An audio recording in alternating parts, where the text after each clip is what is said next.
Hello friends, welcome to study with Aman YouTube channel. तो चलिए आज हम लोग एडुटेरिया बीपीएससी प्रैक्टिस सीरीज में फर्स्ट प्रैक्टिस सीरीज के तीसरे वीडियो में बात कर रहे हैं, जिसमें क्वेश्चन नंबर 96 से 150 तक होगा। तो चलिए इस पे विस्तृत चर्चा की जा रही है। 97 नंबर पे बिहार के किस जिला में जो है मेगा फूड पार्क बनाया जाएगा? तो इसका आंसर हो जाएगा मुजफ्फरपुर में बनाया जाएगा। वर्ष 2020 के लिए बिहार सर्वश्रेष्ठ थाना किस थाने को चुना गया है? तो ये कुर्था अरवल को चुना गया है। 51वां अंतर्राष्ट्रीय फिल्म महोत्सव IFFI 2021 में फोकस राष्ट्र कौन था? तो बांग्लादेश था। 2022 में 48वें G7 शिखर सम्मेलन का आयोजन किस देश में किया जाएगा? तो जर्मनी में किया जाएगा। आप लोग आंसर याद रखेंगे, जर्मनी में किया जाएगा। नेक्स्ट क्वेश्चन की तरफ हम लोग चलते हैं। 101 बिहार में प्रांतीय किसान सभा का जो है स्थापना कब हुआ था? तो नवंबर 1929 ईस्वी में हुआ था। बिहार की भूमि पर पहली बार भारतीय राष्ट्रीय कांग्रेस का अधिवेशन कब हुआ था? तो बांकीपुर पटना में हुआ था। चंपारण में कृषि की स्थिति की जांच करने के लिए बनी चंपारण एग्रीडियन समिति के अध्यक्ष जो है वो कौन थे? तो FG सलाई थे। प्राचीन मगध महाजनपद में कौन सा आधुनिक क्षेत्र शामिल नहीं था? तो मुजफ्फरपुर शामिल नहीं था। नेक्स्ट क्वेश्चन 105 की तरफ हम लोग चलते हैं। देख लेते हैं बिहार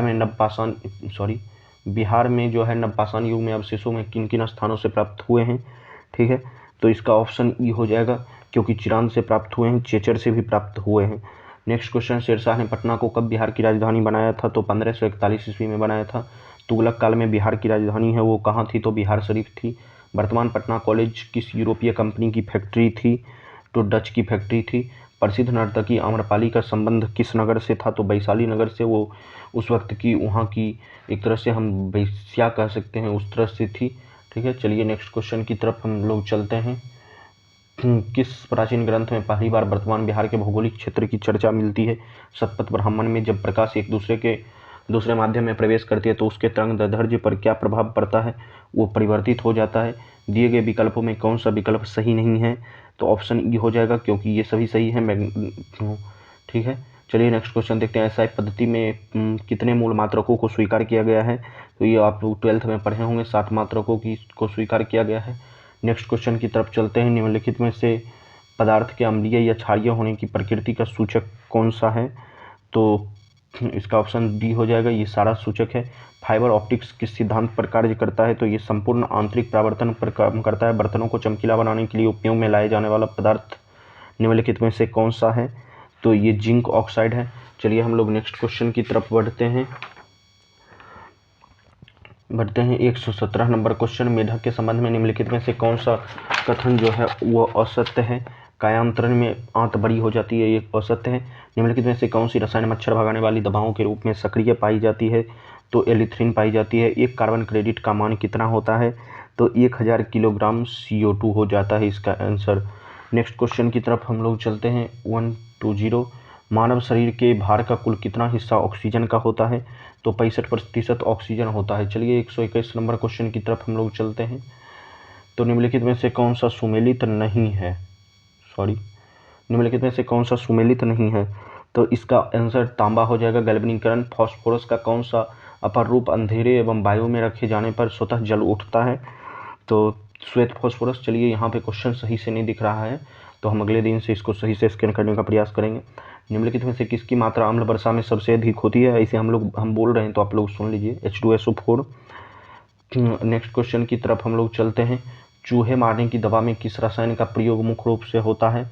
तो इसमें जो होता है ई नंबर ऑप्शन हो जाएगा, क्योंकि इसमें पोटेशियम साइनाइड या जिंक फॉस्फाइड दोनों का प्रयोग होता है। ठीक है, नेक्स्ट क्वेश्चन देखते हैं। सांस लेने एवं छोड़ने की क्रिया के दौरान कौन सी गैस की मात्रा प्रभावित नहीं होती है?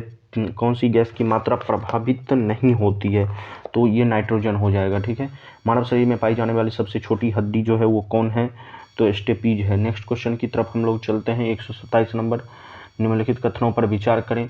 यह मानव शरीर की दूसरी सबसे बड़ी ग्रंथि है। ये विशेष प्रकार की कोशिकाओं से क्षारीय रक्त स्रावित करते हैं। ठीक है, तो इसका आंसर हो जाएगा अग्नाशय। चलिए नेक्स्ट क्वेश्चन की तरफ चलते हैं। 128, निम्नलिखित तत्वों में से पृथ्वी पर सबसे भारी प्राकृतिक तत्व कौन सा है? तो यूरेनियम है। निम्नलिखित में से कौन तना का उदाहरण नहीं है? तो शकरकंद हो जाएगा। अभावजन्य रोग किसे कहते हैं? तो ये हो जाएगा पोषक तत्वों के अभाव के कारण होने वाले रोग। नेक्स्ट क्वेश्चन की तरफ चलते हैं। मलेरिया से प्रभावित होने वाला जो है वो अंग कौन सा है? तो प्लीहा है। वस्त्र निर्माण में प्रयोग में लाए जाने वाले ऐसे पदार्थ जिसका स्रोत पादप नहीं होता है कहलाते हैं संश्लिष्ट तंतु। निम्नलिखित में से कौन सा आनुवांशिक रोग जो है वो नहीं है? 133 नंबर क्वेश्चन है। डेमेंशिया हमारे शरीर को मुख्य रूप से ऊर्जा प्रदान करता है, वो कार्बोहाइड्रेट है। कैंसर के उपचार में किस रेडियोधर्मी समस्थानिक का प्रयोग किया जाता है? तो चलिए इसका पहले ऑप्शन हम लोग देख लेते हैं। तो इसका ऑप्शन ई हो जाएगा, क्योंकि इनमें से कोई नहीं प्रयोग किया जाता है, क्योंकि आर्सेनिक, कोबाल्ट, आयोडीन और सोडियम इन सभी का प्रयोग किया जाता है। ठीक है, चलिए नेक्स्ट क्वेश्चन की तरफ हम लोग चलते हैं। 136, तो भीड़ नियंत्रण हेतु प्रयोग में लाई जाने वाली अश्व गैस में कौन सी गैस होती है?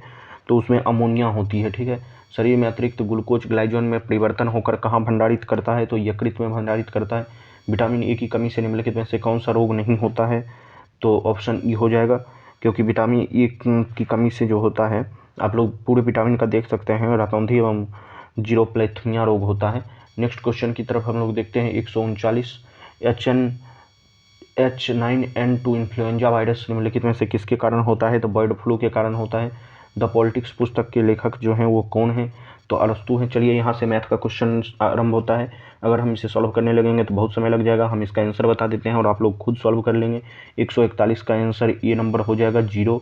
नेक्स्ट क्वेश्चन 142 नंबर, 142 का आपका ए हो जाएगा 2700। नेक्स्ट क्वेश्चन की तरफ हम लोग चलते हैं। 143 का आपका आंसर हो जाएगा ए 10.2/3 किलोग्राम। 144 नंबर का बी ऑप्शन हो जाएगा 9 दिन।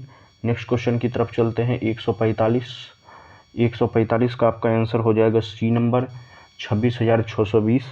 उसके बाद चलते हैं हम लोग 146 नंबर क्वेश्चन की तरफ, जिसका आंसर डी हो जाएगा। चलते हैं फिर 147 नंबर क्वेश्चन की तरफ, जिसका आंसर डी हो जाएगा 3, और 146 का डी 48 हो जाएगा। नेक्स्ट क्वेश्चन की तरफ हम लोग चलते हैं 148, जिसका ऑप्शन नंबर ए हो जाएगा, और जिसका ऑप्शन नंबर ए हो जाएगा 58। तो चलिए हम लोग चलते हैं नेक्स्ट क्वेश्चन की तरफ। 149 नंबर 149 नंबर क्वेश्चन की तरफ, तो 149 का जो है वो आंसर हो जाएगा सी नंबर आपका, और 150 का आंसर बी नंबर हो जाएगा। इस तरह से बीपीएससी एडुटोरिया प्रैक्टिस सेट 1 पूरा हो गया, जिसमें हम लोगों ने 3 दिन में 150 क्वेश्चन को देखा। और स्वाभाविक रूप से आप लोग 15 सेट कर लेते हैं तो एडुटोरिया का बहुत ज़्यादा फंसता है। 80 क्वेश्चन लगभग इस 15 सेट से आ सकते हैं, क्योंकि बिहार में प्रवीण सर जो हैं उनका बिहार पे पकड़ भी ज़्यादा है, और उससे पहले पढ़ाते भी थे, और उनका बहुत सारा बुक भी आता है। तो आप लोग इस प्रैक्टिस सीरीज से अगर कुछ भी लाभ मिले तो लाभ ले सकते हैं। और इस चैनल पे BPSC previous year daily video, BPSC practice series, polity का फाउंडेशन बैच, इकोनॉमिक्स का फाउंडेशन बैच, मैपिंग का class, daily answer writing program इत्यादि चलाया जा रहा है। अगर आप लोग इससे जुड़ना चाहते हैं तो जुड़ें और इससे लाभ उठाएं। तो तब तक के लिए आपका धन्यवाद। मिलते हैं नेक्स्ट वीडियो में किसी और टॉपिक को लेकर। किसी और टॉपिक को क्या, एडुटोरिया प्रैक्टिस सेट 2 आएगा, जिसमें फिर 1 से 50 क्वेश्चन होगा। मिलते हैं नेक्स्ट वीडियो में। धन्यवाद। जय हिंद।